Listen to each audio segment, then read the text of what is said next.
Welcome to a late night edition of the Sports Note for Friday, September 13th. As by the time this gets uploaded, it could be just after midnight. I am going to try like hell to get this one squeezed in tonight. But we actually had a couple of top 25 teams in action already tonight, as we saw number 14 Kansas State down number 20 Arizona 31-7. We've actually got a couple of big games tomorrow, predominantly headlined by number 6 Missouri hosting number 24 Boston College. And another team that will be in action will be the now 23rd ranked, I should say 18th ranked, Notre Dame Fighting Irish. And the reason why they've fallen so far is Notre Dame at number 5 in the country was stunned by the Northern Illinois Huskies 16-14 this past Saturday. Now, this is something where it's not on the same level of Appalachian State going into Michigan and beating Michigan. Now, granted, it was a down year for Michigan, but this was certainly college football playoff and potential, top 4 potential bye prospects for Notre Dame this year. Again, being 5th right now and actually having a pretty decent schedule on their hands, there was no doubt that if Notre Dame would have run the table, they probably would have bumped one of the Power 4 conference winners out of getting one of those coveted first 4 byes as the playoff expands to 12 teams. But now this is where things kind of get interesting, because unless you actually have a complete anomaly of a college football season, you're only going to get really one of the group of 5 conference teams to get in. And there's a lot of people thinking, could it be Texas State? There was, some arguments for some teams out of the MAC, and now within the MAC, there's now Northern Illinois kind of throwing their hat into the equation, because Northern Illinois got themselves into the top 25. They have this week off. They will play the Buffalo Bulls next week, which they are expected to kind of roll over because Buffalo is kind of projected to be on the back half of those teams in the MAC that's probably not going to get to a bowl, where Athlon Sports and a couple of other publications had Northern Illinois. I know Athlon had them 3rd in the preseason MAC rankings, and there were others that actually predicted Northern Illinois to win, although they've actually got to get through Toledo and Miami of Ohio first off. But this is also something that the big test for Northern Illinois is going to be in 2 weeks, when they actually have to head down to Raleigh to face the NC State Wolfpack, who just got their doors blown off last Saturday in their own barn against Tennessee. It was a 51-10 loss, and this is something where NC State, I believe, has also got a little bit of a break or a bye before that game I'm not sure if it's this week or next week, but they're going to have all kinds of extra motivation to be able to kind of right their ship, and unfortunately at the expense here of Northern Illinois. Now, Northern Illinois in that game they did have 388 total yards and only put up 16 points. It was a 13-7 lead at the half. They did not score in the third quarter. Notre Dame got a touchdown to take the lead 14-13. Northern Illinois ended up getting a field goal within the final maybe 30 seconds of that game, and then blocked a kick. Actually, I take that back. The field goal was with 30 seconds remaining, and then blocked a kick at the horn, which is a call that we've actually heard time and time again. Riley Leonard, the star quarterback for Notre Dame, only threw for 163 yards and had 2 costly interceptions. And again, this was something that when you look on paper, the fact that Northern Illinois had outgained Notre Dame by over 100 yards in total offense, 388 to 286. Notre Dame committed the 2 turnovers, and Northern Illinois held the ball for almost 35 minutes of that game. They held Notre Dame to 25 minutes and 22 seconds. And this was not as surprising of an upset as you would think. Now, granted, it's for a group of 5 team to come in and beat Notre Dame at Notre Dame Stadium. The historic aspect of this is not only is it Northern Illinois' first win over a top 5 team in school history, but they actually joined Tennessee, Georgia, and Oklahoma as the only 4 schools since the start of this decade to go into both Notre Dame and Alabama and win on the road. Again, keep that in mind. Tennessee, Georgia, Oklahoma. Those are 3 college football superpowers.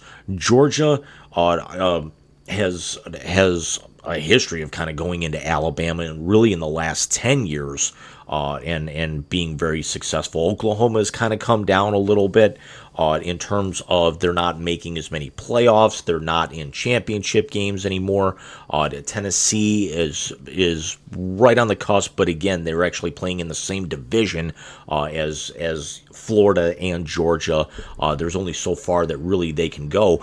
And to rub salt even in the wounds a little bit further, Notre Dame paid Northern Illinois $1.4 million to come in, thinking that they were going to just walk all over them and then in turn get embarrassed. And if you kind of take that back to the greatest upset in college football history, and that would be Appalachian State over Michigan back in 2011, again, that was 13 years ago, but Michigan paid App State $800,000, and App State was a 1AA school, has now made the jump to 1A, or what they call FBS. But it really did not matter, because not only does Northern Illinois take over first place in the MAC outside of Ohio State, who's actually only played 2 MAC opponents and has only given up 6 points all year. So again, Ohio State's still, playing the Sisters of the Poor out of conference. But getting a massive payday, going into arguably the most historic stadium in all of college football, maybe outside of Michigan Stadium, and pulling off a fantastic victory where they really controlled and quite honestly should have won that game by a couple of scores based off of how everything shook out, and needed a special teams play right at the end, a la exactly what happened when App State upset Michigan by blocking a kick on the final play of the game. Got themselves into the top 25, put themselves 2-0, and really, before MAC play opens, has given Northern Illinois just all kinds of momentum under head coach Thomas Hammock, who actually took over in 2019 after having been a member of the football team. He was a running back from 1999 to 2002. He spent his previous 5 years as a running back coach for the Baltimore Ravens. His record is only 26-33, but there's a very good chance, with as successful as Northern Illinois is likely to be this year, unless the wheels completely fall off, he's going to probably get himself real close, if not above 500. Now, Northern Illinois is coming off a bowl season where they went 7-6 last year, where they were one of those teams that actually had to kind of fill a spot. So they go into the Camellia Bowl against Arkansas State with that 6-6 record. They win, they go above 500, and the irony is certainly not lost on that matchup, because prior to their win last year, Northern Illinois' last bowl victory came in the 2011 GoDaddy.com Bowl, which was also against Arkansas State. And can anyone actually remember GoDaddy outside of, the Danica Patrick commercials that we remember of?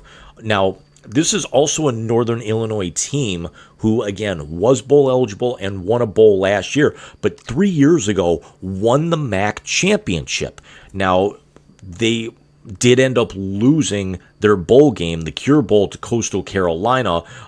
However, Thomas Hammock did win the MAC Coach of the Year, and really, 2022 was kind of a little bit of a fallback year. They did not make a bowl, and you knew that they were going to end up losing some players. So for Northern Illinois to really start to be this competitive this early, well, let's actually see what they do against North Carolina State. Even if they lose this game, as long as they don't get run off the field like Tennessee ran North Carolina State off their own field, this is actually going to be, it could be, I don't want to say a moral victory, but it's definitely something that NIU can take as momentum once they get into MAC play, because it would be very interesting to see a third team kind of throw their hat into the Miami versus Toledo matchup in that conference.